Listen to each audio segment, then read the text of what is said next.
우리 한 목소리로 마태복음 28장 18절에서 20절까지 한 목소리로 말씀 읽겠습니다. 예수께서 나와 말씀하여 이르시되 하늘과 땅의 모든 권세를 내게 주셨으니 그러므로 너희는 가서 모든 민족을 제자로 삼아 아버지와 아들과 성령의 이름으로 세례를 베풀고 내가 너희에게 분부한 모든 것을 가르쳐 지키게 하라. 볼지어다 내가 세상 끝날까지 너희와 항상 함께 있으리라 하시니라. 아멘. 우리 또 귀한 목사님이 강사로 오셨습니다. 우리 성도님도 얼굴 보니까 오늘 갈비탕을 다 드셔서 그런지 얼굴이 더 보니까 건강하신 것 같습니다. 이 시간 지상명령에 헌신하는 교회라는 제목으로 다음 세대 코칭 센터의 또 대표로 계시고 전국 곳곳에 다음 세대를 위해서 애쓰고 계신 정경호 목사님 오셔서 귀한 말씀 전해 주시겠습니다. 우리 박수로 환영하겠습니다.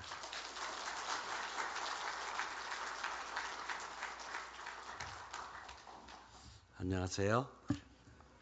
그런 줄 알았으면 일찍 와서 갈비탕을 먹는 건데,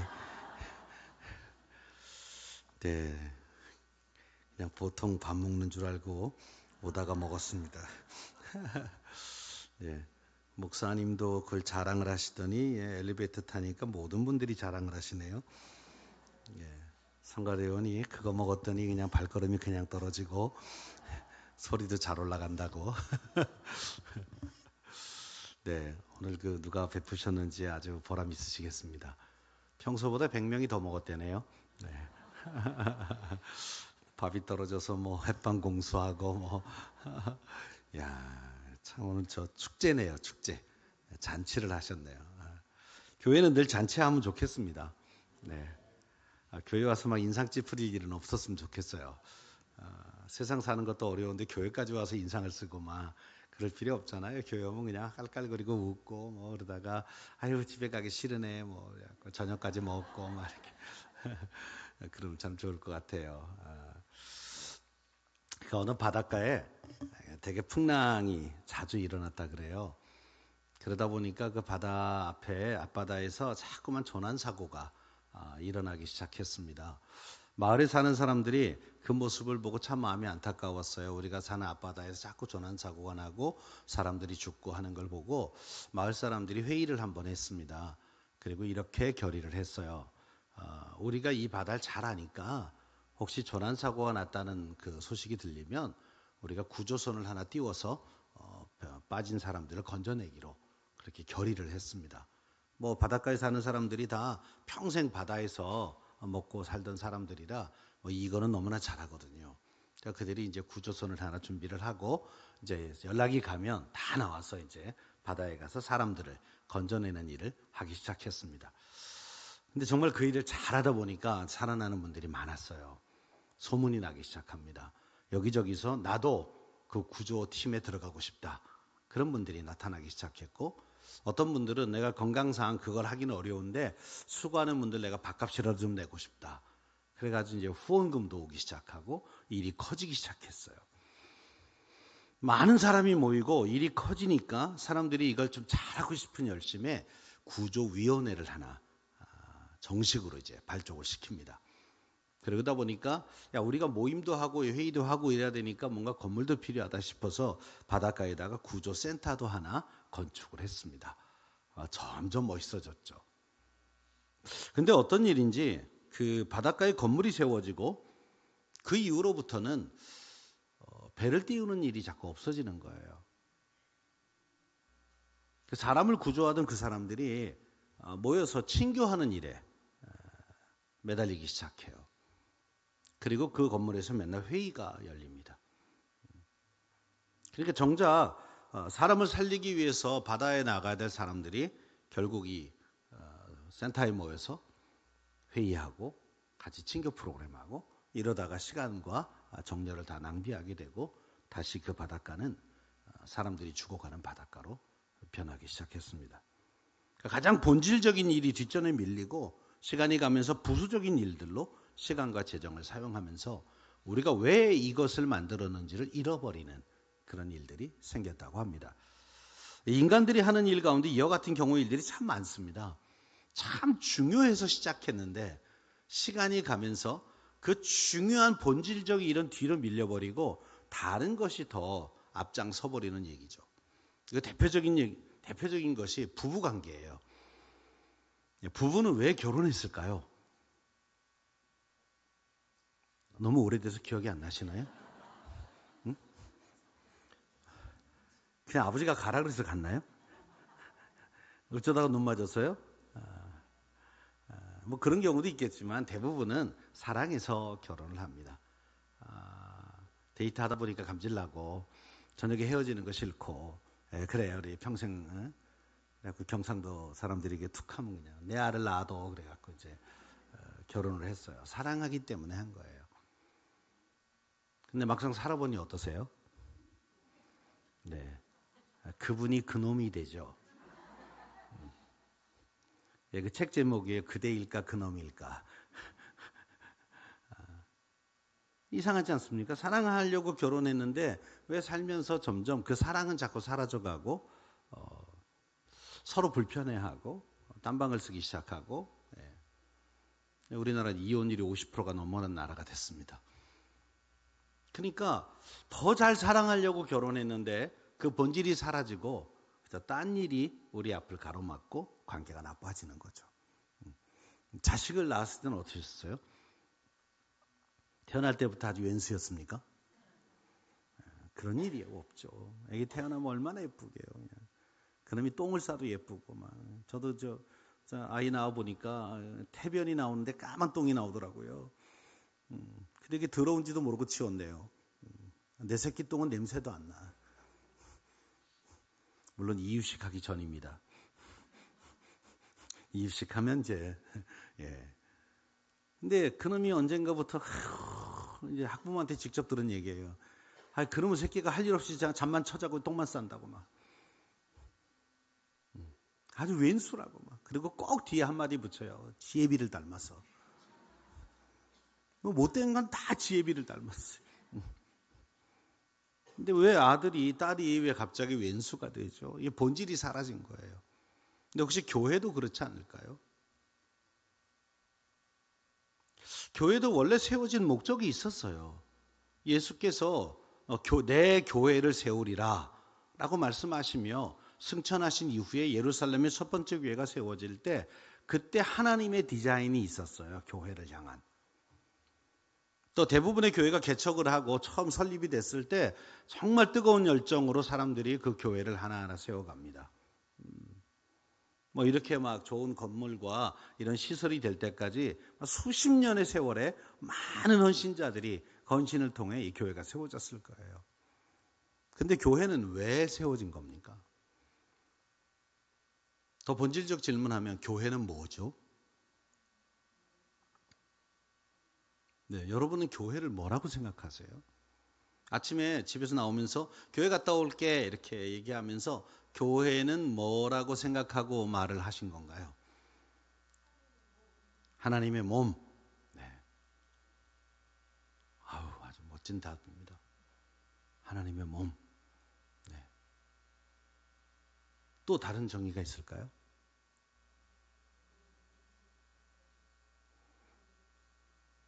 우리가 이제 그냥 흔히 그냥 교회 갔다 올게 그러면서 건물 생각할 때도 있잖아요.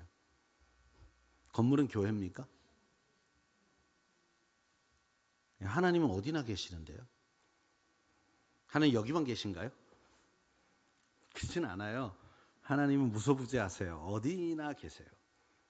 그러니까 우리 가정도 네, 어떻게 보면 교회라고 할 수 있습니다. 가정교회. 왜?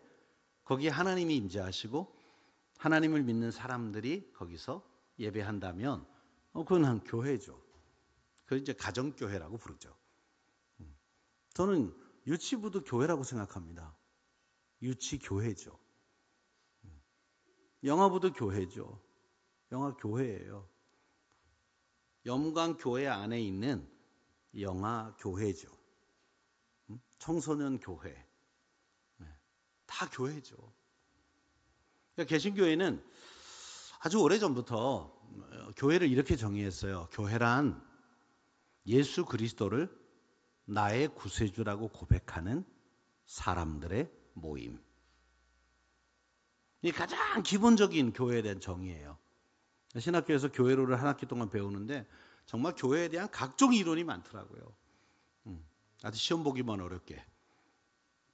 근데 가장 기본적인 고백이 이거예요. 교회란 예수 그리스도를 나의 구세주라고 고백하는 그런 사람들의 모임이 교회입니다. 그러니까 건물은 없어도 교회는 있을 수 있어요. 건물은 교회가 아니고 교회당이죠. 당. 집당자를 써서 교회가 들어가는 집. 그러니까 건물이 없으면 그냥 광야에 모여서 우리가 함께 예배한다면 교회가 모인 거죠. 다시 말하면 교회를 구성하는 가장 중요한 두 가지 요소가 있는데 하나는 사람이 있어야 된다는 거예요. 근데 그냥 사람이 아니고 예수 그리스도를 나의 구세주라고 고백하는 사람들이 모였을 때 그 모임을 교회라고 부릅니다. 동의하십니까? 예. 그러면 교회가 가장 중요한 정의는 교회는 신앙 공동체예요. 그 신앙이 다양한 신앙이 있지만 여호와 하나님을 우리 하나님으로 예수 그리스도를 나의 구세주로 그리고 성령님 이 삼위일체 하나님이 우리의 주인 되시는 그분을 따르는 그런 신앙 공동체예요. 그러니까 이 본질을 잃어버리면 갑자기 그냥 사람들의 모임이 돼버려요. 잘 생각해 보십시오. 그렇다면 교회가 성장한다는 건 어떻게 되는 거예요? 교회가 예수 그리스도를 나의 구세주라고 고백하는 사람들의 모임이다. 그러면 교회가 성장한다. 어떻게 되는 거죠? 근데 그런 사람들이 늘어난다. 이해되세요? 그냥 많은 사람이 온다가 아니고 한 사람 한 사람이 처음에 몰랐다가 점점 예수가 나의 구세주됨을 고백하고 세례를 받고 그렇게 되어질 때 그 사람들이 점점 늘어날 때 교회는 성장한다. 부흥한다. 이렇게 말하는 거예요. 사람 많이 모이는 게 부흥이라면 잠실 운동장이나 상암 월드컵 경기장 가면 부흥하고 있죠. 백화점 이런 데 가면 부흥하잖아요. 근데 기독교가 말하는 부흥은 그냥 사람이 많이 모이는 게 아니에요. 소위 어중이 떠중이 많이 모여가지고 몇 명 왔어 이게 부흥이 아니고 처음에 하나님을 모르던 자가 예수 그리스도를 모르던 자가 교회에 와서 하나님을 나의 하나님으로 예수 그리스도를 나의 구세주라고 고백하게 될 때 교회는 성장한다. 또 하나의 성장이 있습니다. 이미 고백한 사람들이 그 고백대로 말하고 생각하고 행동하는 사람이 될 때, 그 고백대로 살아가는 사람이 될 때 교회는 부흥한다라고 말합니다. 전자는 양적인 부흥이라고 한다면 후자는 질적인 부흥입니다. 정말 우리 교회는 이 두 가지가 이루어지고 있나요? 예수를 모르던 분이 전도를 받고 나와서 우리 교회에 와서 예수님을 나의 구세주라고 고백하며 세례를 받고 있냐고요. 교회가 제일 신나는 일이 세례받는 자가 늘어나는 거예요. 갈비탕 많이 먹는 사람이 많아지는 게 아니고 물론 그것도 되게 기쁜 일이고 축제 같은 일인데 더 기쁜 일이 있어요. 세례받는 사람이 많은 거예요. 그들이 모든 성도들 앞에서 신앙 고백을 하며 앞으로 믿음으로 살겠다고 결정할 때 하늘에서 정말 기쁨이 막 쏟아지는 거죠. 왜? 주님이 그 목적을 위해서 교회를 세우신 거예요. 우리가 여기서 여전도 회장이 되고 남성교 회장이 되고 무슨 이렇게 감투 쓰고 이렇게 권사가 되고 장로가 되고 이게 본질이 아니고 그것마저도 이 본질적 교회를 잘 하기 위해서 직분도 세우고 예산도 세우고 프로그램도 하고 그걸 더 효과적으로 하자고 부서도 만드는 거예요. 그러니까 교회는 참 많은 다양한 활동이 그 안에 있지만 결코 놓치지 말아야 할 게 있습니다. 주님이 왜 여기에다가 영광교회를 세웠냐는 거예요. 잃어버린 하나님의 백성들을 구원하라고요. 교회 학교를 왜 하는 거예요? 애들 재미있게 놀아주라고요? 그건 어린이집이나 유치원이 해도 돼요. 우리보다 그건 더 잘해요, 거기가. 시설도 좋고. 근데 우리가 굳이 교회 학교를 해야 될 이유는 어렸을 때부터 우리 아이들을 구원받은 하나님의 백성으로 그렇게 세우려고요. 그러니까 교사가 할 일은 그거예요. 애들하고 잘 놀아주고 간식도 사주고 뭐 다 해야지만 그걸 왜 하냐면 결국 우리에게 맡겨진 아이를 예수 그리스도를 믿는 하나님의 자녀로 세우기 위해서요. 그러니 그 경험이 없는 사람은 교사하면 안 되죠. 성경을 한 번도 안 읽었는데 어떻게 성경 교사를 해요? 세워도 안 되고 그분도 하면 안 돼요. 아직 새신자반이에요. 성경 한 번도 안 읽었으면 새신자반이라고요. 근데 성경 한 번 읽으면 좀 압니까? 응? 그냥 이렇게 책장 붙은 거 띈 거예요. 그냥 한 번 읽은 거. 원래 이렇게 금박 두른 거 사면 이렇게 왜 금박이 이렇게 붙어가지고 잘 안 떨어지잖아요. 그러니까 한 번 읽으면 성경을 다 띈 거예요, 이제. 20번 읽어도 모르겠던데요. 50번을 넘게 읽어도 모르겠더라고요. 맨날 새로운 말씀이 나와요. 그래서 저는 이제 교사들 훈련할 때 그래요. 제발 성경 한 번은 읽고 교사하자. 한 번 읽어도 잘 모르지만 그래도 한 번 읽으면 이렇게 할 수 있잖아. 그래도 모름지기 신자란 성경을 한 번쯤은 읽어야지. 이렇게 자신 있게 말할 수 있잖아요. 그러나 세 번쯤 읽으면 이렇게 말할 수 있어요. 성경 한두 번 읽은다고 이해되니? 굉장히 자신감이 생기지 않습니까? 세 번 읽으면 이렇게 말할 수 있다니까요. 그럼 필사를 한 사람은 어떨까요? 그거 읽는다고 아냐? 써봐야지. 근데 그 길을 가보지 않았는데 어떻게 안내를 하겠어요? 내가 관광 가이드인데 그 나라 한 번도 안 가봤는데 관광 가이드 할 수 있나요? 신앙의 여정도 마찬가지잖아요. 그래서 저는 교사는 좀 안 됐지만 하고 싶다고 다 시키면 안 돼요. 훈련의 과정을 거쳐야 되고 검증을 해야 돼요. 국가에서 교사 시킬 때 그냥 시킵니까? 선하게 교사하고 싶어요. 그러면 시켜주냐고요. 안 되잖아요. 교육대학 가야죠. 4년 전공해야죠. 국가시험 봐야죠. 그리고도 대기발령이에요. 교사가 돼도요. 방학 때마다 보수교육해요. 그래도 공교육 무너진대요. 근데 우리는 거기에다가 영적인 것까지 가르쳐야 돼요. 그러니 교사가 얼마나 중요한 자리입니까? 왜? 교사가 세워진 목적이 어린아이 때부터 우리 아이들을 하나님을 믿는 예수 그리스도로 인한 구원받은 그런 참 백성이 되게 하기 위해서거든요. 오늘 이렇게 어린애들이 나와서 이렇게 찬양 인도하니까 느낌이 어떠세요? 너무 예쁘지 않습니까? 근데 은혜만 받고 그냥 맨입으로 그렇게 하시면 안 됩니다. 애들 일단 뭐라도 먹여서 보내야지. 오늘 갈비탕 먹은 거로 퉁치지 마시고 그 앞에 찬양인도 얼마나 연습을 오래 했겠어요. 그중에는 남자아이가 딱 하나 있더라고요. 얼마나 어색해요. 남자들이 그런 거 한 게 쉬운 게 아니에요. 이상하게 여자애들이 하면 되게 이렇게 맵시 있게 율동을 하는데 남자애가 하면 약간 이렇게 뭉찔뭉찔 이렇게. 근데 거기서 하나를 끼워서 하는데 얼마나 이쁜지요. 계속 그냥 들어봤더니 뒤에 티셔츠도 아주 특별히 맡은 티셔츠를 입었더라고요. 찬양 세대. 와우, 대박. 네, 이 정도면 신사임당으로 축복해야죠. 못 알아들었으면 됐고요. 이럴 때 세종대왕이 반갑지 않아요. 신사임당이 반가워요. 저는 어려서 이렇게 시골 가면 어른들이 길에서 만나면 자꾸 용돈 주시더라고요. 용돈이 없는 분은 먹을 걸 주시는데 꼭 이렇게 밑에서 이렇게 꺼내서 아주 민망해 죽겠어. 아유, 누구네 집 손주 아니요? 그러고서는 이렇게 막 밑에서 뭐 꺼내가지고 이렇게 뜨끈뜨끈한 걸 꺼내주세요. 이렇게 막 색동색 사탕 뭐 이런 거. 근데 그 재미에 그냥 어른들 만나면 인사를 막 90도로 했네요. 그냥 인사 잘하면 뭘 주시니까. 전 교회도 그랬으면 좋겠어요. 다음 세대가 중요하다고 아무리 말해봐야 소용이 없어요. 다음 세대가 눈에 보일 때 신사임당으로 축복하면 애들은 교회 오는 걸 즐거워하고 말씀을 듣게 됩니다. 아무도 아멘 안 해서 그만할래요. 자, 그러면 보세요. 오늘 우리가 읽은 성경을 우리가 너무 잘하는 말씀이잖아요.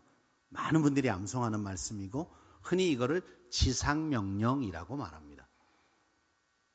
한자를 안 배운 세대는요, 지상명령 그러면 땅 위의 명령인가 보다. 그 지자 아니에요. 이를 지자예요. 최고에 이르는 명령이다. 영어로 the greatest, 최상급을 써서 greatest command예요. 최고의 명령. 그러니까 교회가 그리스도인이 반드시 지켜야 하는 우리가 가야 될 방향이라는 거예요. 근데 뭐라 그러세요? 너희는 가서 모든 족속으로 제자를 삼아라.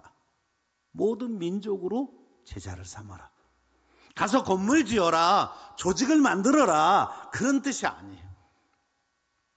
민족이다, 족속이다는 사람을 말하는 거예요. 너희는 가서 사람을 그리스도의 제자로 만들어라. 이게 지상명령이에요. 이게 이 말씀의 아주 핵심적인 그 문장이에요. 제자를 삼다. 이게 이곳에 나오는 동사입니다. 가라, 세례를 줘라, 가르쳐 지키게 하라는 영어로 말하면 분사예요. 제자를 삼기 위해서 가는 거고, 제자를 삼기 위해서 세례를 주는 거고, 제자를 삼기 위해서 가르쳐 지키게 하는 겁니다. 그러니 내가 먼저 제자가 돼야죠. 내가 그리스도의 제자가 돼서 내가 그 제자의 삶을 살면 내 삶과 만나지는 내 가족들, 자식들, 부부, 이 사람들이 그리스도의 제자의 삶을 보고 배우게 되는 거죠. 교회가 이 본질을 잃어버리면 그냥 친교 집단이 돼버려요. 오늘 예배에 일찍 갔다 와서 저녁에 이제 가족들이 모여서 오늘 예배 때 은혜 받은 거 얘기해봐. 그럼 다 갈비탕 얘기만 한다고요.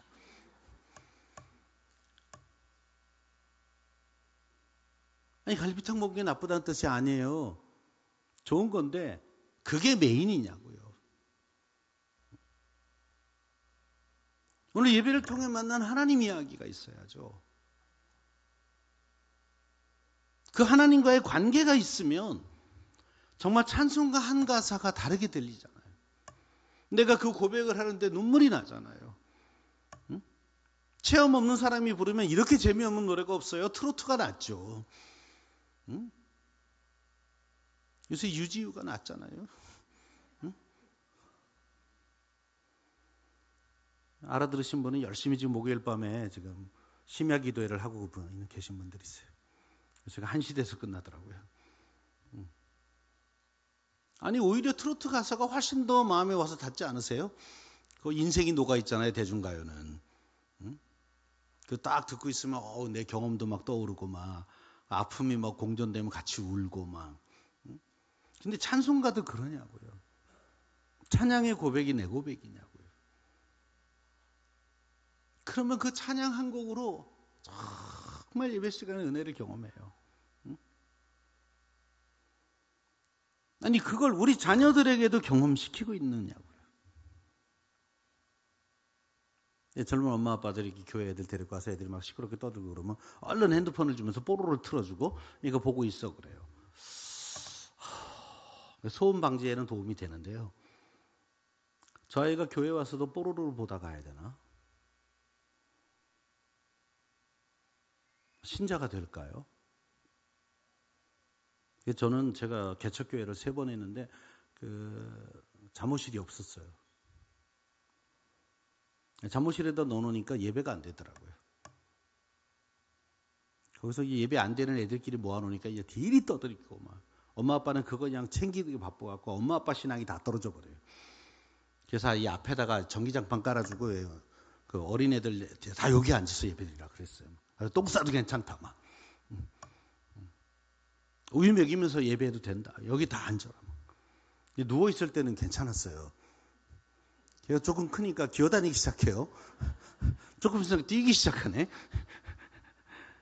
그러니까 막 여기 강대상 위에 올라와서 막 이렇게 뛰다가 설교하는 내 옆에 와서 이렇게 쳐다보고 있고 막 이렇게 그래서 조금 설교가 길어지면 얘가 와서 한 소리 해요. 그만 좀 해요. 그냥 뒀어요. 그냥 두라 그랬어요. 엄마 아빠 자유하라고. 내가 알아서 컨트롤 할 테니까 그냥 자유롭게 예배하라고. 놀라운 사실은요, 예배 끝나고 밥 먹을 때 물어보면 엄마 아빠는 설교를 기억 못해요. 애들은 다 얘기해요. 목사님 이런 말 했잖아요. 그럼 엄마 옆에 있다가 그런 말 했니? 그러니까 엄마는 보는 척은 했어요. 계속.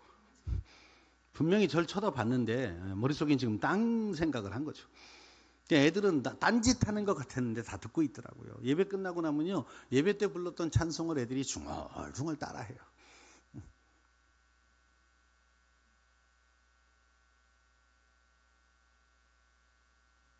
아이들이 정말 아이들 스타일로 예배를 한 거죠.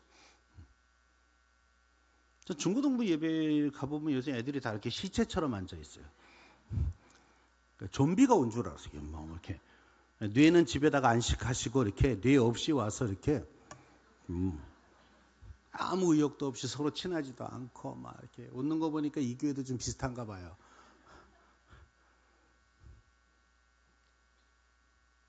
작년 말에 그 중국 음성에 있는 어느 교회가 저보고 청소년 사역을 좀 오래 해달라고 부탁을 하셨어요. 저보다 한창 후배가 담임인데 오죽하면 저한테 부탁했겠어요. 아무리 광고내도 중고등부 사역자가 지원을 안 해요, 시골에. 근데 본인이 담임으로 그냥 다 할 수는 없고, 그러니까 이제 제가 주일날 사역을 안 한다는 걸 알고 이제 목사님이 오시고 제 아내도 목사니까 유치부 좀 해주고 이렇게 부탁을 하길래 고민이 됐어요. 뭐 못할 건 없는데 제가 가서 앉아 있으면 후배가 설교는 제대로 할까 싶고, 또 저도 성격이 이렇게 유하지 않아서 또 잘못하는 거 보면 가만히 안 있거든요. 이제 잔소리하기 시작하면 힘들어할 것 같고 뭐 여러 생각을 하는데 이제 그래도 한번 한다면 어떻게 할까 생각을 해봤어요. 청소년들 그 예배 상황이 어떠냐 그랬더니 한 10명 나오는데 그냥 다 쓰러져 있대요. 입신을 하고 있는 거지, 예배 시간에. 반응도 없고 그래갖고 뭐 누가 와도 힘들대요.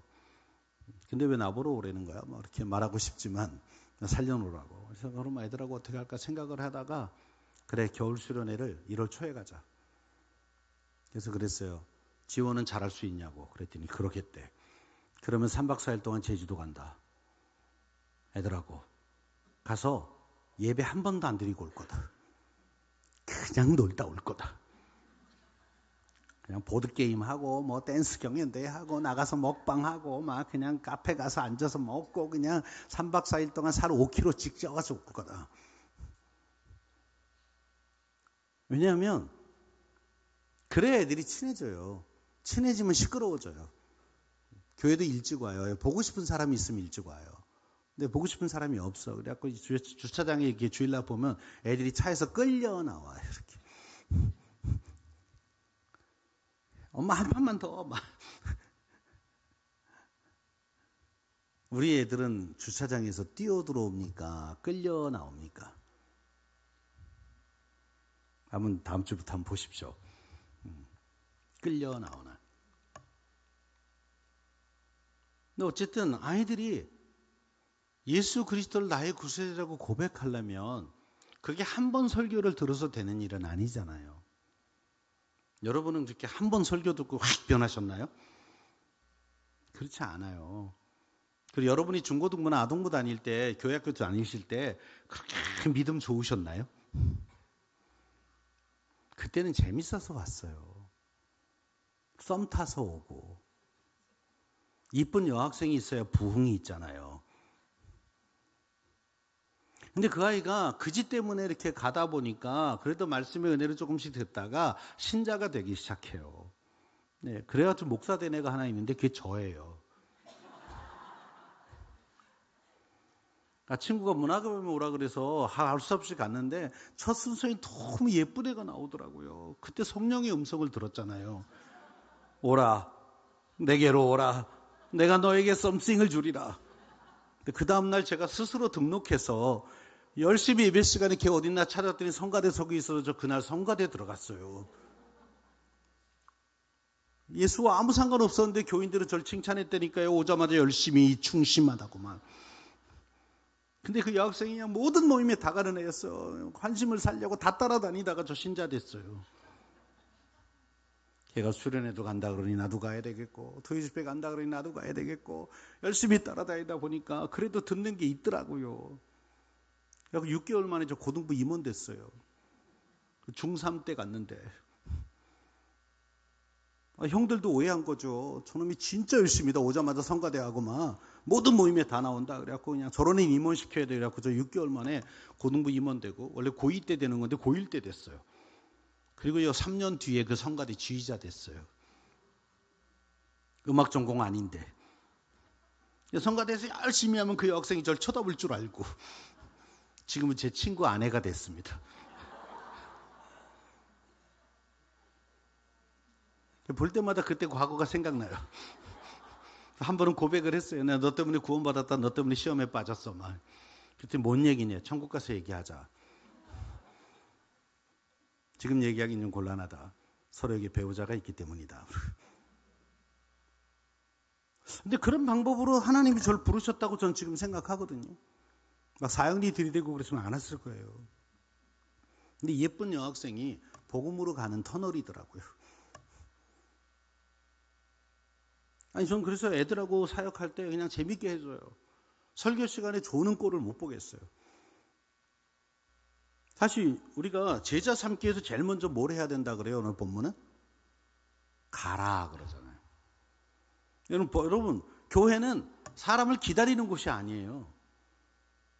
영혼을 구원하러 나가는 곳이죠.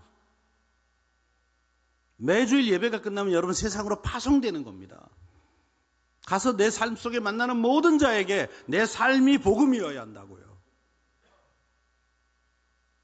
때를 얻든지 못 얻든지 항상 알아. 이게 복음 전하는 삶이잖아요. 근데 얘기를 안 해도요, 내가 정말 복음으로 정말 내 이웃을 내 몸과 같이 살아가며 세상의 빛과 소금의 향기가 돼서 그렇게 살면 사람들이 알아봐요. 쟨 좀 다르다.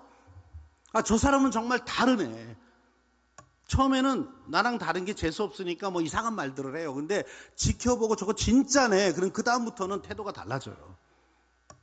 저는 이걸 군대 가서도 경험했고, 대학 캠퍼스에서 경험했고, 뭐 어느 곳에서도 정말 내가 옛사람의 성정을 잃어버리고 새 사람의 삶을 살아내면 사람들이 알아봐요. 넌 어떻게 그러니? 전 그때 자연스럽게 말해요. 나도 옛날에 너랑 똑같았어. 근데 예수 만나고 달라졌어. 아니, 이렇게 돼야죠. 교사가 강의를 잘하면, 공과 지도를 잘하면 애들이 신자가 되나요? 왜 아무도 대답을 안 하세요? 제가 질문했는데. 사실 지금의 교회 학교는 1시간밖에 못해요. 일주일에 1시간. 그 중에 예배 빼면 공과 시간은 그냥 교사한테 주는 시간은 최대 15분이에요. 그 시간에 아이들을 변화시키지 못해요. 그 학습이라는 방법으로 변화 못 시켜요. 일주일 내내 아이들하고 연락해야죠. 소위 반목회를 하지 않는 한 지금의 구조로는 아이들을 신자로 만드는 건 거의 불가능해요. 그래서 교사가 더 중요해졌어요. 근데 그보다 더 중요한 건 부모가 신자의 삶을 가정에서 살아야 돼요.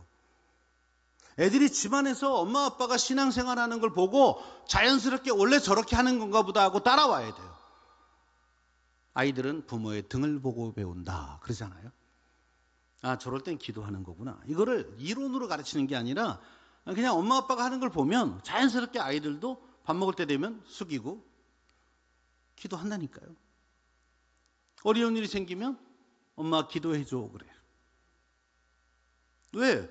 엄마도 어려운 일이 생기면 다 같이 기도하자 그러셨거든요. 아프다 그러면 애들이 엄마 병원 가자 이거 아니라 엄마 기도해줘 이렇게 되는 거라고요. 엄마 아빠가 신자로 살면 아이들은 당연히 신자가 돼요. 근데 지금 가정이 신앙 공동체가 아니에요. 죄송한데 한국교회가. 일주일 내내 아이들은 한 번도 예배를 안 드려요. 그리고 일요일 날만 와서 예배를 해요. 그러니까 예배가 낯설고 재미가 없어요. 집에서 엄마 아빠랑 한 번도 진지하게 기도해 본 적이 없어. 근데 어렸을 땐 좀 해요. 근데 이상하게 초등학교만 하면 그때부터 엄마 아빠들이 안 해요. 학원만 가래요. 복음은 얘기 안 하고 다 영수국 얘기만 해. 천국은 안 가도 되는데 대학은 가야 돼요. 참 죄송한데요. 근데 신앙 발달에 가장 중요한 건 중고등부 시절이거든요. 그때 자아 정체성이 정립되는 시기고 아이들이 자기 입으로 신앙을 고백할 수 있는 시기인데 우리는 그때 신앙 교육을 놔버려요, 가정이. 그러니까 교회가 아무리 어려서부터 가르쳐도 중고등부 졸업하고 나면 애들이 세상으로 다 나가버립니다. 그러니까 이제 저는 이렇게 정의합니다. 부모는 가정의 신앙교사다. 그리고 오히려 교사는, 주일학교 교사는 영적 부모가 돼야 한다. 그냥 한 15분 이렇게 공과 전달자가 아니라 일주일 내내 아이들과 동행하며 아이들과 이렇게 연락을 하고 커뮤니케이션을 해야 돼요. 그러려고 하나님 우리에게 준 선물이 있잖아요. SNS라고요. 카톡으로 막 이상한 거 하지 말고 애들하고 연락을 하세요. 처음엔 애들이 읽고 씹어요. 되게 상처받아요. 이렇게. 선생님 널 위해 기도하고 있는데 요즘 기도 제목 있니? 그러면 애들이 분명히 읽었는데 씹었어. 몇 번 당하면 나는 교사로 자격이 없나 보다 이런 사탄의 음성이 들립니다. 아니에요. 애들도 사귀는데 시간이 필요해요. 학교 앞에도 가야죠. 애들 학교 갈 때 어떤 모습으로 가나. 하루 월차를 내서라도. 그런 애들이 되게 웃깁니다. 이렇게 학교 문 앞에 서 있으면 이렇게 쭉 오다가 눈이 딱 마주치면 옆골목으로 가요. 되게 민망해요. 근데 결국은 이 앞에 오죠. 그러면 와서 왜 오셨어요? 이렇게. 너 보고 싶어서 왔어. 그러지 말고 할 얘기 있으면 하세요. 그래서 아니야 그냥 보고 싶어서 왔어. 얼른 들어가. 하이파이브. 한 일주일 가보세요. 그러면 애가 기다리기 시작해요. 일주일 다음에 안 가. 맛보고 안 가. 그럼 연락 와. 목사님 무슨 일 있으세요? 왜? 아니 오늘 학교 앞에 안 계셔서. 딴 학교 갔어. 니네 학교만 갈 수는 없잖아. 놀라운 사실은요. 그러고 나면 주일날 설교할 때 걔가 날 쳐다보는 눈이 달라져요. 되게 친한 척해요. 그리고 딴 애가 떠들면 막 야단쳐요. 목사님 설교하시잖아. 왜냐하면 우리 둘은 친하다는 거예요. 이게 커뮤니케이션이거든요. 그게 가는 거예요. 이렇게 공간만 이동하는 게 가는 게 아니라 애들의 문화 속으로, 애들의 삶 속으로 가야 돼요. 그래서 애들이 이분은 우리하고 인싸구나 이렇게 이해가 돼야 돼. 인싸가 뭔지 모르면 공부를 좀 해야 됩니다. 아싸도 있고 인싸도 있거든요. 근데 그 중에 핵인싸가 있어요. 핵인싸. 진짜 친한. 교사는 애들하고 그렇게 진짜 친해져야죠. 쌤하고 붙자. 애들이 문자가 막 날아와야 돼요. 주로 한밤중에 옵니다. 애들은 10시부터 영원히 깨요.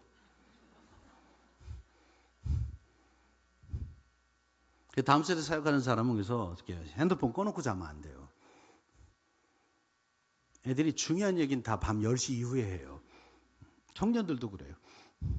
그때 응답을 잘해야 돼요. 쌤, 치킨 땡겨요. 그럼 나가야죠. 먹자. 그리고 몸매는 주님께 맡겨야죠. 그게 가는 거예요. 이 가는 노력이 안 되면 제자를 삼을 수가 없어요. 저도 이제 목회자가 돼서 처음에 아동부를 맡았는데 애들이 제 설교를 듣나요?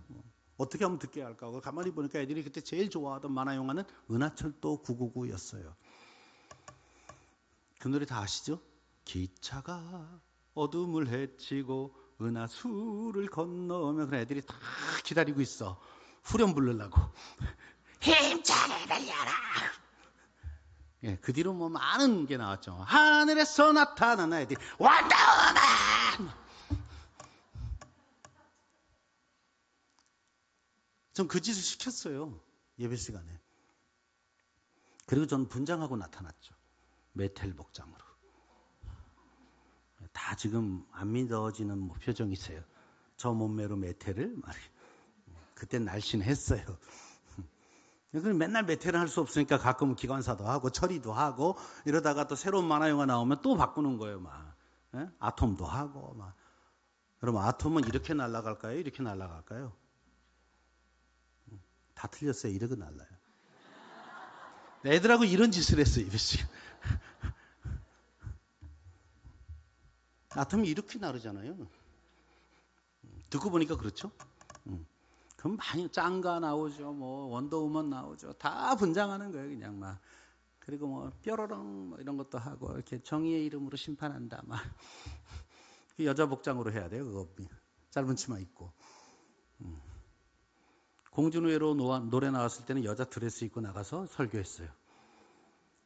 노래 부르면서 거울 속에 보이는 아름다운 내 모습 나조차 눈을 뗄 수 없어. 그리고 설교를 베드로전서 2장 9절 10절 했죠. 너희는 왕같은 제사장이다.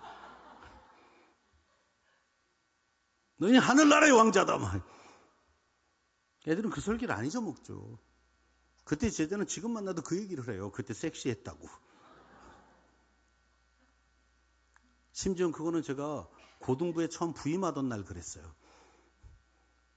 처음 오는 목사가 드레스 입고 등장할 때 애들은 어땠을까요? 저 뒤에서 이렇게 노래 부르고 들어오니까 이 성가대가 쓰러졌어요. 애들이 왜? 막 그러다가 뒤 쳐다보고 다 쓰러졌죠. 홍해가 갈라지던데요. 그리고 그날 오후 예배 들어가는데 모든 교인이 저를 쳐다보고 웃었어요. 교회는 되게 친밀해요. 그 소문이 이미 다 났어요. 저 목사래. 상관없어요. 이상한 목사. 약간 당회가 소집됐어요. 저 당회 불려가서 야단 맞았어요. 신성한 예배를 막. 회사로 말하면 심할서 쓴 거죠. 10장도 쓸 수 있어요. 애들만 깨어서 예배할 수 있다면. 그리고 막 노랑머리 뿌리고 막 이러고. 예, 그냥 물들이고 싶었는데 또 당회가 소집될까봐 예배 전에 뿌리고 예배 후에 감았어요. 찢어진 청바지 입고 막. 예. 아니 그래서 애들이 복음을 들을 수 있다면 저는 합니다. 지금도 합니다. 그러니까 아직도 청소년 집회 다녀요. 애들이 손주처럼 보이는데. 왜냐면 가서 전 망가져요 그냥 애들하고. 그런 애들이 그 소리를 들어. 가는 거예요. 근데 가서 결국 뭐 하는 건데요? 그냥 재미만 주는 거예요? 웃기기만 하는 거예요? No. 그렇게 마음을 열게 하고 복음을 전하는 거죠. 그럼 아이들은 세례를 받아요. 그리고 그 아이들에게 제자 훈련을 시키고 성경을 가르쳐 지키게 하라를 합니다. 이게 교회 교육이에요. 지금은 어른도 재밌게 해야. 제가 지금 조금만 진지했으면 지금 다 쓰러졌을 거예요. 갈비탕도 먹었겠다. 그냥 지금 뭐 얼마나 졸리운 시간이에요. 근데 조금 웃기니까 아무도 안 주무시잖아요 지금. 그래서 주로 전 전문 오후 예배 전문 강사거든요. 담임 목사님들이 11시는 안 줘요 저한테. 다 오후 2시나 3시예요. 그냥 가장 졸리울 때. 근데 제가 진지하기만 하면 다 주무세요. 예. 아주 점잖하게 주무세요. 은혜 있는 분은 이렇게 앞으로 주무세요. 아멘. 아멘. 이렇게. 근데 평소에 훈련이 안 된 분은 또 목사님께 저항적인 분은 꼭 뒤로 주무세요. 뭐가 그래요? 이렇게 뭐가 그래요? 근데 회의주의자도 있어요. 글쎄요. 이렇게. 기왕이면 앞으로 주무세요. 이렇게 타이밍 잘 맞추시면 되게 은혜로워요. 믿습니까? 아멘. 근데 여러분 교회 학교는 재밌어야 돼요. 무조건 재밌어야 돼요. 간식도 진짜 애들이 사진 찍고 싶은 걸 줘야 돼요. 왜냐하면 애들 인스타를 가보면 교회 사진이 한 장도 안 올라와요. 찍고 싶은 게 없어. 간식도 맨날 꽂은 거죠. 집에서보다 후진 거. 밥도 집에서보다 훨씬 꾸진 거죠. 오늘은 사진 찍었을지 모르겠네요.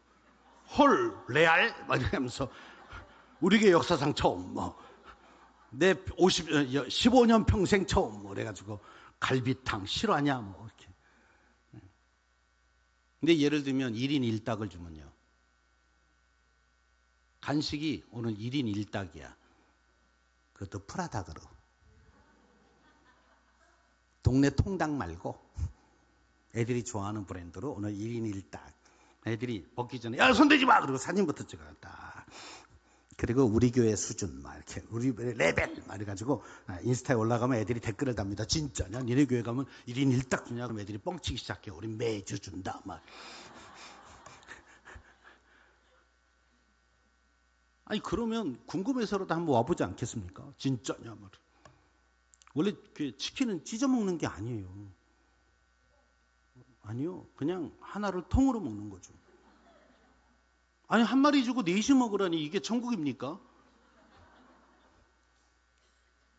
피자도 한 판씩 주고 이렇게 또 이렇게 뭐 이렇게 스쿨 뭐 이런 거 말고요. 응? 미스터 뭐 이런 거 있어요. 이렇게 뭐 이런 거 있어요. 이게 또 뭘 주느냐에 따라 또 감동이 달라. 스쿨 이런 거 좀 사진 안 찍어요. 그래서 제가 이제 교회 예산은 안 들고 무슨 생각을 했냐면 예산은 안 주는데 간식을 잘 주려면 어떻게 해야 될까? 그래서 예배 전에 주기로 했어요. 근데 예배 전에는 아무도 안 와요. 자, 다음 주부터는 간식을 예배 전에 주는데 딱 선착순 5명만 주는데 버거킹 세트다. 왜냐하면 다 줄 예산으로 버거킹 세트 5개는 살 수 있어요. 그래서 30분 내로 세팅해놓고 단톡방에 사진 찍어 올립니다. 지금부터 선착순. 그럼 애들이 뛰기 시작해요. 마지막 5번째 아이가 딱 집으면 사진 찍어서 다시 올립니다. 오늘은 여기까지. 그럼 애들이 엄마랑 싸워요. 막. 엄마가 늦게 깨워가지고 못 먹었잖아. 막. 내가 너에게 평화를 주러 왔는 줄 아느냐? 검을 주러 왔단 말이야. 아니 마지막에 다 주는데 꽂은 거 주니까 감동도 없는데 연말에 선물 시상도 한 명만 합니다. 노트북 하나, 핸드폰 하나 뭐 이렇게 주면 애들이 그 학용품 이런 거 주면 요즘 애들이 안 가져가요. 그러니까 자꾸 죽지도 않았는데 자꾸 문상을 하잖아요. 못 알아들었어 또. 아니 죽지도 않았는데 애들한테 자꾸 문상을 줘. 왜? 그건 여러분 그렇게 현찰 개념의 걸 주면 안 돼요. 그냥 한 명만 주세요. 올해부터는 그렇게 하시죠. MVP. 이게 오징어 게임입니다. 마지막 살아남은 놈 하나만 대박 나는 거. 근데 애들은 그걸 1년 내내 흥분하며 기다려요. 뭐. 돈이 너무 없으면 뭐 노트북 이런 거 하지 마시고 그냥 에어팟 프로 이런 정도 하시죠. 뭐. 한 35만 원밖에 안 합니다. 교사 중에 한 분이 헌신하세요 그냥. 에어팟 프로 하나에 애들이 막 2박 3일 수련회 동안 얼마나 흥분하는 줄 아십니까? 제가 재작년에 이제 작은교회 연합 수련회 준비하면서 저녁에 핸드폰을 거들리니까 애들이 저항하잖아요. 그래갖고 이렇게 얘기했어요. 핸드폰을 내는 자, 내고 안 내고는 자유인데 내면 저녁마다 2명을 추첨해서 치킨 한 마리씩 쏜다. 쿠폰으로 준다. 집에 가서 너만 먹을 수 있게. 그리고 마지막 날은 한 명을 뽑아서 에어팟 프로를 준다. 애들이 다 자진 반납. 제 걸 받아주세요. 그리고 뽑을 때마다 애들이 얼마나 간절하게 기도하는지 몰라요. 제가 시상하러 이렇게 나가면 애들이 막 이렇게 앉아가지고 주여 6글자 교회 6글자 교회 막 자기네 교회 이름이 6글자거든요. 근데 정말 그 6글자 교회가 됐어요. 에어팟 프로가 중1짜리. 걔는 그 교회에서 딱 한 명 왔는데 그리고 제가 딱 뽑으면서 너무 좋았어. 그 아이야. 그 간절함의 기도가 통했어. 그래갖고 내가 6글자 교회 그랬더니 야! 내 집에 가서 엄마한테 뺏겼어요. 나중에 물어봤더니 엄마한테 뺏겼어요. 지금은 눈 나갔어요. 이번에 다시 2회 세미나 저 수련회 왔길래 제가 쓰던 이어폰을 선물로 줬어요. 그랬더니 사랑한대. 에어팟은 아닌데 그냥 대륙에 실 수 있는 그냥 샤오미를 줬어요. 그랬더니 사랑한대요. 딴 애들 시험 들을까 봐 몰래 줬어요. 여러분 생각을 좀 하세요. 자, 공과 먼저 해야 돼요? 예배 먼저 해야 돼요? 자, 퀴즈입니다. 교사들 대답해 보실래요? 공과 먼저 해야 돼요? 예배 먼저 해야 돼요? 왜요? 왜 예배부터 해야 되죠? 공과는 주님께 드린 건 아닌가요? 다시 한번 질문해 볼게요. 예배가 중요해요? 공과가 중요해요? 둘 중에 하나를 해야 된다면 당연히 예배해야죠. 그럼 중요한 걸 애들이 많이 왔을 때 해야 돼요? 조금 왔을 때 해야 돼요? 그럼 앞에 해야 돼요? 뒤에 해야 돼요? 뒤에 해야죠. 그렇잖아요. 애들이 다 지각하잖아요. 저는 항상 공과 문제였어요. 그래야 공과 시간이 보장이 돼요. 공과가 뒤에 있으면 예배 때 전도사님, 목사님이 좀 이렇게 은혜 받는 날은 공과 시간이 자꾸 줄어들어요. 더 좋은 건 공과를 앞에 해야 교사가 지각을 안 해요. 교사들 지각 못하게 하려고 앞에 했어요. 그러면 오면서 막 애들을 깨워가면서 와요, 교사가. 왜? 공과 시간 내는데 한 명도 안 나타나. 그러니까 뭘 하든 좋은데 앞에 하면 어떻고 뒤에 하면 어때요? 근데 어떤 게 더 효과적이냐를 생각을 하면서 교회 학교의 계획을 세우셔야 돼요. 선물을 하나 줘도 어떻게 하는 게 아이들에게 더 효과가 있을까? 먹을 걸 줘도 어떻게? 늘 해오던 대로 그냥 우린 늘 그랬어. 아닙니다. 늘 새롭게 해요. 애들의 문화에 맞게. 그러니까 유치부 선생님은 유치해줘야 돼요, 사람이. 유치부 선생님이 너무 점잖으면 애들이 재미없어요. 그냥 옷도 유치하게 입어야죠. 여기다 뭐 해바라기 달고 막 이렇게. 그래 애들이 와가지고 와 우리 선생님 되게 예쁘다 막 이렇게 하게 만들어야 돼요. 애들이 와서 점잖하게 선생님 안녕하세요 이렇게 인사하는 건 망한 거예요. 애들은 좋으면 그렇게 안 해요. 선생님. 네, 목사가 좋으면 애들은 그냥 막 길거리에 만나도 막 뛰어와요. 막 목단님 그러고 맨날 목을 따래. 그리고 와서 막 내 품에 막 그냥 머리를 뒤밀고 들어와서 막 부들부들 떨고 막 그런다. 이거 이뻐! 막 그러다 어금니 상하고 막 이래야 이게 사역이 된 거죠. 이게 가는 거예요. 저는 많은 교회가 그랬으면 좋겠어요. 애들이 교회 오기가 기다려지는. 엄마 몇 밤 자야 교회 가는 거야? 엄마 내일 일찍 깨워줘. 교회 빨리 가게. 아이들 입에서 이렇게 나올 수 있는 교회가 되게 해주세요. 또 부모님들도 집에서부터 아이들하고 일주일에 한 번만이라도 좋으니까 아이들하고 아주 재밌는 가정 예배를 시작해 보시죠. 그날은 좀 밥도 맛있게 해주시고 예배를 또 아버지가 훈시하지 마시고 가정 예배 하려니까 또 아버지가 잔소리를 해 또. 아버지도 그냥 예배자로 참여하셔야지 자꾸 훈시하지 마시고요. 오히려 애들 보고 예배를 인도하라 그러면 애들이 더 잘해요. 아빠 목사님 기도하세요. 우리 딸이 했던 말이에요. 가정 예배할 때 딸 보고 사회 보라 그랬더니 아빠 목사님 기도하세요. 그럼 또 해야죠. 아멘. 그렇게 키워가면 틀림없이 아이들이 신자가 돼요. 그러라고 믿음의 가정을 주시고 교회 학교를 주시고 교회를 주신 거예요. 이걸 못하면 여러분이 그렇게 헌신하고 그렇게도 열심을 냈던 이 성전에 앞으로 예배할 사람이 없어요. 참 슬픈 일 아닙니까? 서구의 많은 교회가 이미 그 길을 갔잖아요. 교회가 경매에 나와서 팔리는데 회교도들이 사고 술집으로 바뀌고 카페로 바뀌고 다음 세대 신앙 전수를 실패한 교회가 가는 길을 이미 유럽의 교회가 다 이미 우리에게 보여줬다고요. 근데 우리도 얼마 안 남았거든요. 일단 애도 안 낳잖아요. 전 청년들한테 강의할 때 그래요. 결혼은 선택사항이 아니다. 출산도 선택사항이 아니다. 해도 되고 안 해도 되는 걸 네가 결정하는 게 아니라 하나님이 하라 그러면 하는 거다. 생육하고 번성하여 땅에 충만할래? 라고 묻지 않았어요. 하라 그랬죠.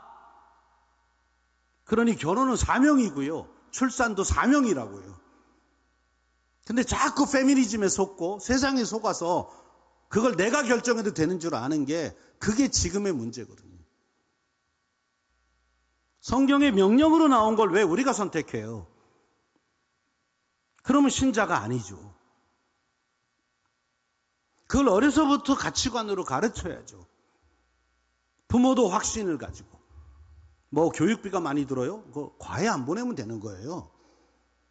과외 안 보내니까 지가 지 인생을 걱정하더라고요. 제가 키워봤거든요. 돈 없어서 저는 안 보냈어요. 그랬더니 애가 사정하던데요. 아빠 이번 겨울방학에 나 수학학원 2달만 보내주면 안 돼요? 딱 2달이다. 대학에 들어가면 등록금도 네가 내는 거다.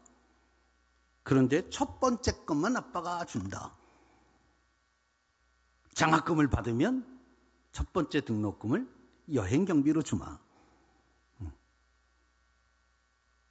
그러면 애들은 자기주도 학습을 합니다. 근데 우리는 엄마 아빠가 옷 입는 것까지 다 챙겨줘. 심지어 장가가 내 것까지 잔소리를 해요. 에휴, 네 마누라는 옷을 그렇게 입히니? 막. 그게 노망 난 거죠. 아니, 애들이 5살만 되면요, 대화가 다 돼요. 옷도 지가 골라 입을 수 있어요. 근데 그걸 왜 다 오늘은 이거 입고 오늘은 이거 입고 막. 그 애를 바보 만드는 교육을 하고 있죠. 사랑하는 성도 여러분, 아이가요 커뮤니케이션이 된다는 건 스스로 할 수 있다는 뜻이에요. 그럼 자기가 할 수 있는 능력을 키워야 돼요.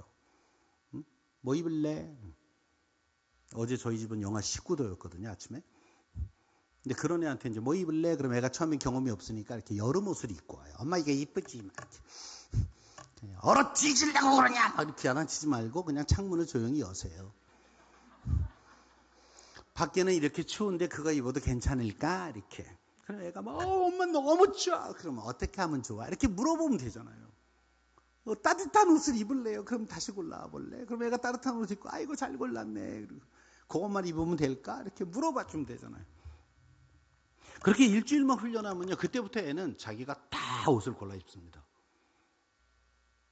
옷 사러 가서도 엄마가 똑 사다 놓고 이거 입어 이렇게 하면 애들이 기분 나빠해요. 초등학교만 가도. 왜? 자기 패션이 아니에요. 엄마가 오늘 옷 사줄 건데 같이 걸러러 갈까? 이렇게. 근데 조금 더 크면 그냥 카드만 주시면 돼요. 그리고 5만 원 이상은 안 돼? 이렇게. 그럼 아이가 빨리 자기 걸 자기가 할 수 있게 만들어주는 게 교육이죠. 신앙도 마찬가지예요. 교사들이 다 해주는 게 꼭 좋은 건 아니에요. 좀 어느래도 아이들에게 시켜봐야죠. 기회를 주셔야죠. 오늘 찬양인도 하는 거 보니까 어느 찬양팀보다 잘하는데요. 나중에는 그 메인 싱어도 애들한테 시키세요. 목사님보다 잘할 수 있어요. 얼마나 연습을 하고 오겠어요, 걔가. 응? 그래갖고 막 어깨 쓱 올라가게 이렇게 해주라고. 이렇게. 응? 애들이 이렇게 좀 자랑스러운 거 했다 그러면 이렇게 어깨에 힘이 딱 들어간다. 이렇게 막 자기도 모르게 막. 그러면 잘했다 이렇게 칭찬해줘. 막 다음에 또 어떤 기회가 올까. 막. 이렇게 해서 또 찬양인들을 키워야죠. 이게 교육입니다. 자, 시간이 너무 많이 가서요. 정리를 할게요. 한국교회는 정말 세계가 놀랄만한 기독교의 성장이 있던 나라였어요. 부흥을 이루었던 곳입니다. 적어도 90년대까지 그랬어요. 2000년 넘어오면서 기독교 인구가 점점 줍니다. 그래도 아직 기독교가 우리나라 3대 종교 중에 제일 신자가 많습니다. 열심도 제일 많습니다. 그럼에도 불구하고 지금 한국교회는 20대, 30대, 40대, 50대가 사라지고 있어요. 초등학교 저학년까지는 그나마 좀 보여요. 초등학교 고학년부터 중고등부 점점 없어지고 청년부 또 없어지고 그러다가 20대, 30대에 애들 다 사라지고 20대, 30대가 없다 보니까 또 30대, 40대까지 없다 보니까 교회 학교가 줄고 웬만한 교회 가보면 지금 구역장을 대부분 60대가 합니다. 그분들이 10년 안에 다 은퇴하세요. 그 다음엔 우리는 구역 예배 소그룹을 할 수 있을까요? 오늘 성가대는 시니어 성가대입니까? 왜냐면 젊은 분이 안 계셨어요. 저는 나이 드신 분들이 찬양대 하는 게 싫어서 이런 말을 드는 건 아니에요. 그 삶의 경륜과 그걸로 찬양하는 건 너무 좋지만 조기의 절반은 20대, 30대, 40대가 있으면 얼마나 좋겠어요. 그래야 저분들도 은퇴할 때 편안하게 은퇴하시죠. 이게 너무 익숙하다 보니까 잘 인지가 안 됩니다. 그래서 저는 교회 갈 때마다 그거부터 봐요. 대충 이렇게 보면 연령대가 어떻게 했다. 근데 저거 어르신들 적어도 60대, 70대, 80대에 계신 어르신들이 그 초창기의 뜨거운 믿음과 기도와 헌신을 자녀들에게 전수하셔야 합니다. 그리고 손주들에게 전수하셔야 돼요. 그래야 대를 이어서 이 교회가 계속 예배하는 공동체가 되고, 그리고 교회 학교가 그 아이들을 받아서 잘 양육해서 그리스도의 제자가 되게 하는 사역을 감당할 때 교회는 본질적 사명을 감당하는 그런 선교적 교회가 될 수 있습니다. 여러분의 교회가 앞으로 그렇게 되기를 주님의 이름으로 간절히 축원합니다. 기도하겠습니다. 아버지 하나님, 오늘도 우리를 은혜의 자리에 부르시고 아침부터 이 오후 시간까지 하나님 안에서 또 좋은 성도들과 함께 아름다운 믿음의 공동체를 경험케 하시니 감사합니다. 아버지, 특별히 우리 교사들이 헌신하며 예배하는 이 시간 하나님의 말씀을 함께 나눕니다. 정말 우리가 지상명령을 담당하는 하나님의 일꾼들임을 잊지 말게 해주시고, 우리가 먼저 그리스도의 제자가 되어 하나님이여 그 사역의 열매를 맺어가는 하나님의 종들이 되게 하여 주옵소서. 우리 자녀들에게 우리가 말로 학습으로 가르치는 자가 아니라 삶으로 보여주고 감동시키고 영향을 주어서 정말 그 한 명 한 명의 아이들을 그리스도의 제자로 세워가는 교사가 되게 하여 주옵소서. 교회 학교의 교사만이 아니라 가정의 우리 부모님들도 정말 그 가정의 신앙교사가 되어 내게 주어진 자녀들, 하나님이 부탁하신 그 자녀들을 그리스도의 사람으로 세우고 구원받은 하나님의 아들, 딸 되게 아버지 만들어가는 일에 우리 부모들이 앞장서게 하시고 최우선 가치를 두고 그 일을 실천함으로 인하여 가정의 아름다운 신앙의 공동체요, 그리고 하나의 교회로 세워지게 하나님 축복하여 주시옵소서. 사랑하는 담임 목사님과 온 당회원이 한 마음 되고 온 성도들이 하나 되어서 이 교회가 앞으로 정말 다음 세대 아이들이 찾아오고 오고 싶은 교회가 되고, 오면 예수 그리스도를 나의 구세주로 영접하여 세례를 받고 그리스도의 제자로 세워지는 정말 아름다운 구원의 방주요, 하나님의 구원의 센터가 되게 이 교회를 사용하여 주시옵소서. 오늘도 함께 하시 주님 감사합니다. 우리의 삶 가운데 역사하시고 우리가 이제 나아가 일주일 동안 살아가는 삶의 자리에서 복음을 증거하는 믿음의 사람들로 살아갈 수 있도록 도와주시옵소서. 감사드리며 예수님 이름으로 기도하옵나이다. 아멘.